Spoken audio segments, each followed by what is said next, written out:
هنشيله من على وش الأرض. اللي هيقرب من مصر هنشيله من على وش الأرض.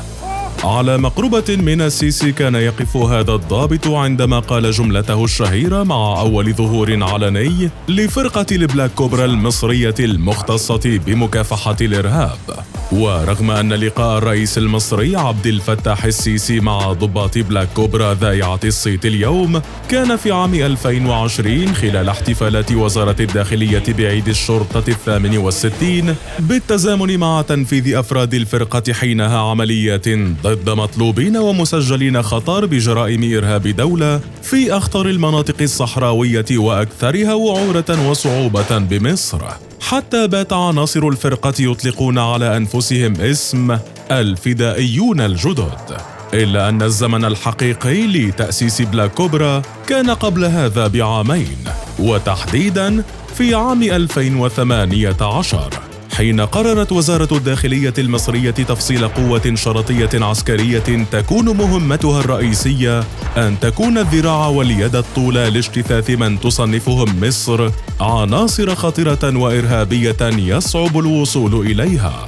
ما جعل معايير اختيار أفراد المجموعة يقتصر على صفوة المقاتلين الذين يتم تدريبهم على أعلى مستويات الكفاءة والتجهيز مع استخدام أحدث الأسلحة والتقنيات الأمنية. لتبدأ مهام بلاك كوبرا حينها بتوجيه العملية الاستباقية للمطلوبين الأعلى خطورة ممن يختبئون في المناطق الوعرة وذات التضاريس الصعبة، قبل أن تسجل وحدة بلاك كوبرا أكبر نجاحاتها بإسقاط المرشد العام للإخوان المسلمين محمود عزت، أحد أشد المطلوبين خطراً،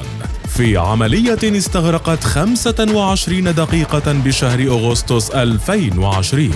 فيما زادت شهرتها كذراع حديدية للداخلية بإسقاطها المطلوب الخطير لمصر والمعروف باسم خط الإسماعيلية.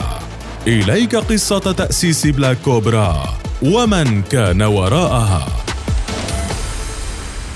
ولادة بلاك كوبرا.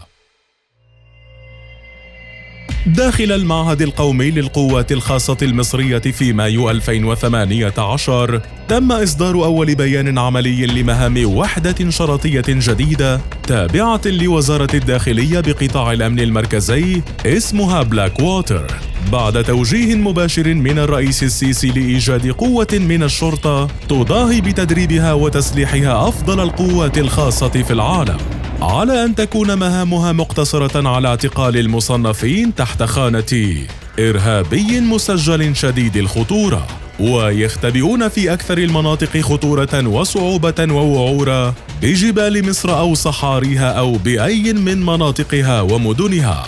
أما المرة الأولى التي ظهر فيها أعضاء بلاك كوبرا للعلن أمام السيسي خلال احتفالات وزارة الداخلية بعيد الشرطة عام 2020، وحينها شاهد السيسي بأم عينه تدريبات فرقة بلاك كوبرا التي رأت النور رغم وجود قوات بالفعل لمكافحة الإرهاب. إلا أن استحداث وحدة بلاك كوبرا جاء ليواكب استراتيجيات جديدة بدأت تنتهجها الحركات المتطرفة في مصر، ما جعل وصول عناصر بلاك كوبرا لمستويات تدريب متطورة جدا ضرورة قصوى، إذ بحسب قواعد بلاك كوبرا لا يمكن اختيار أي عنصر ما لم يكن على أعلى مستوى من اللياقة البدنية والنفسية. تدريبات الجحيم والصيد الثمين.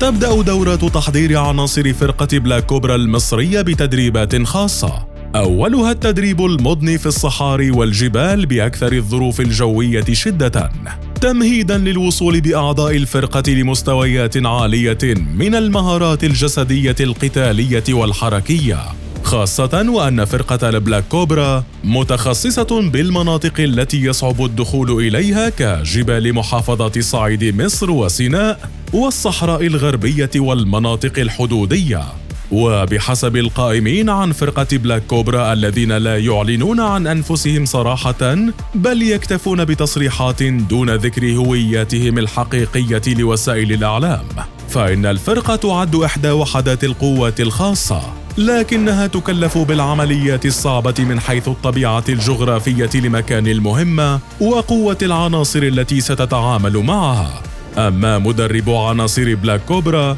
فهم من مدربي قوات النخبة التابعة للقوات المسلحة، ما أهل هذه الفرقة لتكون القوة الضاربة بجهاز الشرطة، خاصة وأن تدريبات عناصرها تركز على التعامل والاشتباك واقتحام الموانع والنقاط الحصينة والتعامل المباشر وحرب الشوارع وكيفية مواجهة الإرهاب في المناطق الصحراوية والدروب والجبال الوعرة والتجمعات السكنية، مع التركيز على طرق ملاحقة العناصر الإرهابية وكيفية البحث والتحري والتعامل بكل أنواع الأسلحة، مع استخدام المهارات القتالية البدنية العالية، وبينها قتال مجموعة أشخاص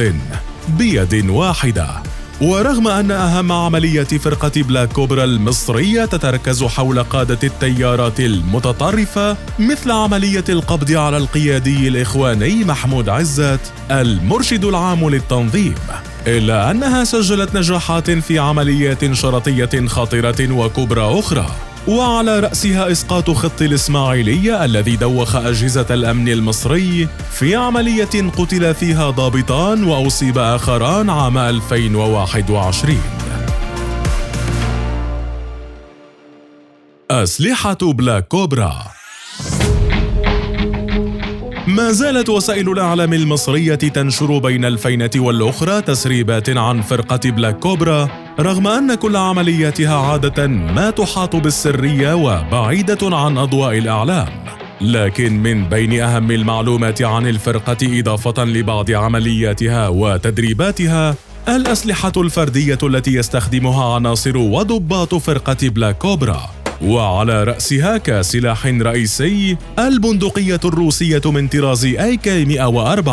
وتعتبر النسخة الأقصر من البندقية AK-103، كما أنها مخصصة لعمليات القتال القريب والقتال في الأماكن المغلقة، بحيث يسهم قصر الماسورة لهذه البندقية في تسهيل عمليات المناورة، إضافة إلى السير في المساحات الضيقة. كما تستخدم فرقة بلاك كوبرا أسلحة فردية أخرى تشتهر بها الوحدات الخاصة للجيش والشرطة المصرية، وبينها رشاش M16A2، رشاش M4، رشاش بيريتا AR-70-90، رشاش SG-552 كوماندو، رشاش MP5، رشاش UMP9، ورشاش FNP90. وأنت هل تعرف قوات خاصة عربية أخرى تتبع للشرطة وتتمتع بهذه القوة الضاربة مثل بلاك كوبرا المصرية؟